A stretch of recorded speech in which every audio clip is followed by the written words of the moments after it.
ఆంధ్ర తెలంగాణ ప్రజలకు నమస్కారం, యూట్యూబర్స్ నమస్కారం. ప్రభుత్వాన్ని విమర్శించే ప్రతి వ్యక్తికి నాకు వందనాలు.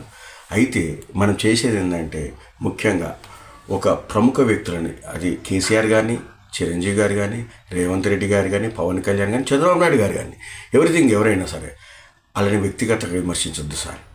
ముఖ్యంగా వాళ్ళ ప్రభుత్వాలు చేసే ఏదైతే మైనస్లు ఉన్నాయో అది గట్టిగా ప్రజలకు వద్దకు తీసుకెళ్ళండి, వాళ్ళు మారేటట్టు చేయండి.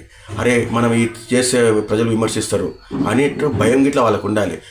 నోరుంది కదా అని వ్యక్తిగతంగా వాళ్ళని కించపరచొద్దు, వాళ్ళని ఇబ్బంది పెట్టొద్దు, మనం గిట్లా ఇబ్బందులు పడొద్దు.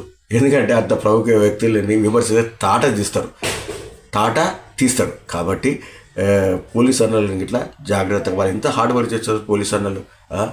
భార్య పిల్లల్ని వదిలిపెట్టి ఎంత చక్కని వాళ్ళు చేస్తారండి. వాళ్ళు లేకపోతే అందరూ ఎక్కడెక్కడ మర్డర్ చేసినా ఎవరు పట్టించుకోరు. కాబట్టి ఒళ్ళు దగ్గర పెట్టుకొని యూట్యూబర్స్ కానీ ఇంకెవరైనా విమర్శనాత్మకమైన చక్కగా మాట్లాడండి. మందార మాధురి మకరంద సమూపేత వాగ్దాటి శబ్ద విధాత.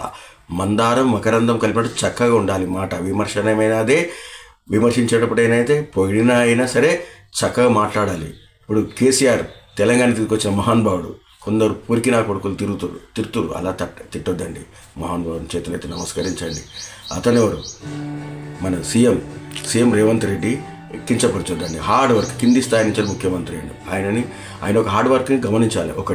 ఇంకోటి పవన్ కళ్యాణ్, ఆయన ఎంత హార్డ్ వర్క్ చేస్తే ఆ సినిమాకి రచించాడు, ప్రతి ఒక్క వారసుడు రచించాడు. ఎందుకంటే ఆయన దగ్గర శక్తి సామర్థ్యం కాబట్టి పవర్ స్టార్ అయ్యాడు, ఉప ముఖ్యమంత్రి. అతన్ని అంత గలీజ్గా తిట్టొద్దండి, చాలా తప్పండి. ఆయన విమర్శన చేయండి, తప్పలేదు. పవన్ కళ్యాణ్ మీరు ఇలా చేయడం తప్పు సార్ అని అట్లాడండి, ఓకే. చంద్రబాబు నాయుడు తిట్టొద్దండి.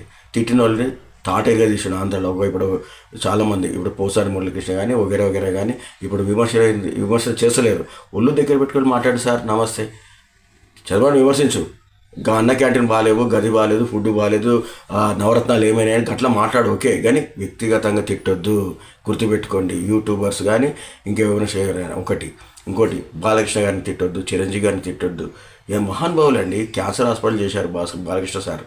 మీమ్స్ చేయొద్దండి. అతను ఉన్న గొప్పతనాన్ని మీరు ఎలివేట్ చేయండి, చక్కగా విమర్శించండి ఏదైనా ఉంటే. కాబట్టి ఏంటంటే కేసీఆర్ గారిని, రేవంత్ రెడ్డి కానీ ఇత్యాదులని నోరుంది కానీ అడ్డగోలుగా మాట్లాడొద్దు సార్. 10 మంది మెచ్చేటట్టు మాట్లాడే, నేను కాంగ్రెస్ అయినా సరే కానీ టీఆర్ఎస్ వాళ్ళు ఇట్లా మెచ్చేటట్టు ఉండాలి. అది ఆ భాష నేర్చుకోండి. మీ అందరికీ పేరున నమస్కారం. మీరు మొండి మాటలు మాట్లాడి హిందూ దేవతలు, ముఖ్యంగా శ్రీరాముడు, కన్న తల్లి సీతమ్మని గిట్లా మీరు వివరిస్తున్నారు కదా.